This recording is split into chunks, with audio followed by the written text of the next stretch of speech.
all my creatives, my name is Tiffany, and in this video I'm going to show you how to create a flowing beach scene on 4 ceramic tiles with acrylic paint and resin. All the supplies are listed below, so just follow along with me and let's get started. Don't forget to click the notification bell, subscribe to my channel, and if you like this video, give me a thumbs up. Alright, so here's the materials that I used.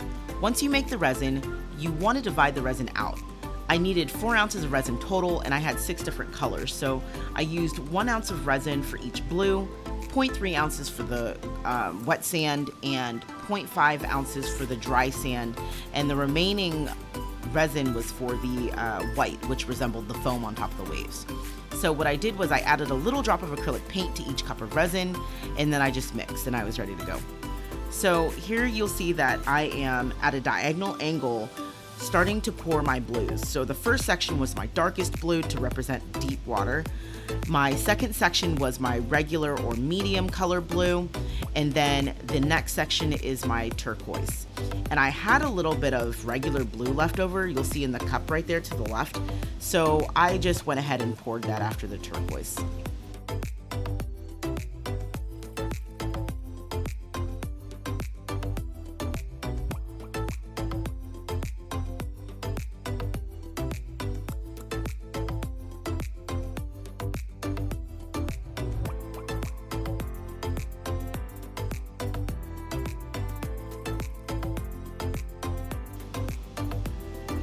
So here you'll see that I'm pouring, starting with my sand. So I started with the wet sand color, and for this one I usually do a gold or a darker like brown or beige, but I found a like a beige color called Parchment, and it's made by Liquitex. I found it at Michael's, and so I decided to go ahead and give that a try, and I actually like how that turned out. So right here I'm pouring it's called Parchment from Liquitex.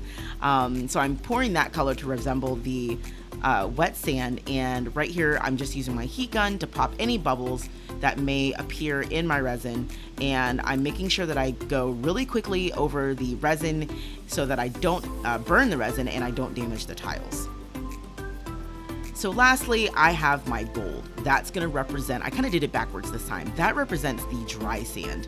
And again, I really like how this came out, and I think I'm going to use this pattern in all of the other beach scenes that I paint.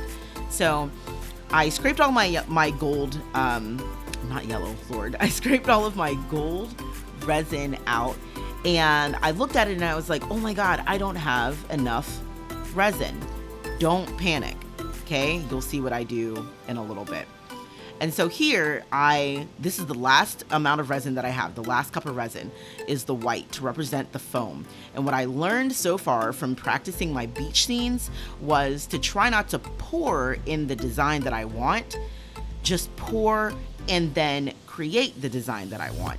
So that's why I just kind of zigzagged that white on there.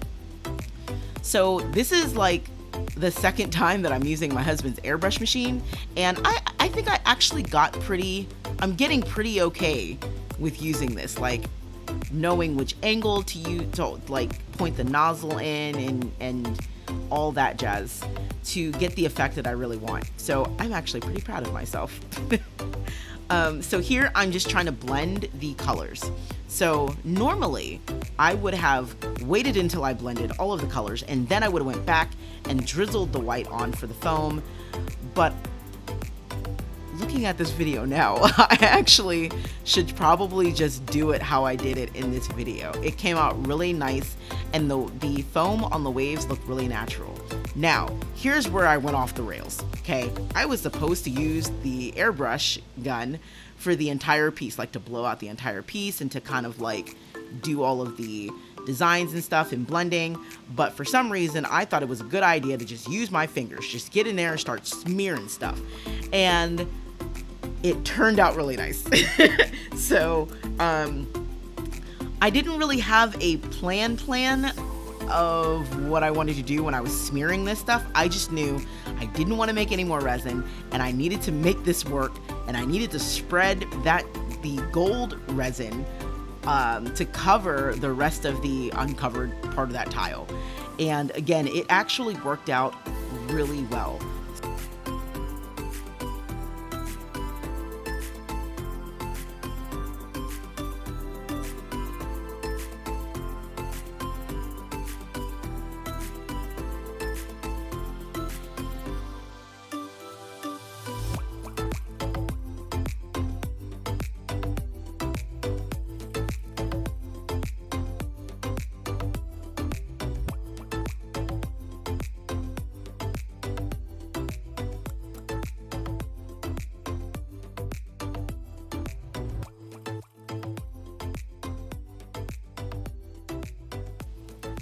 All right, here's the mock-up.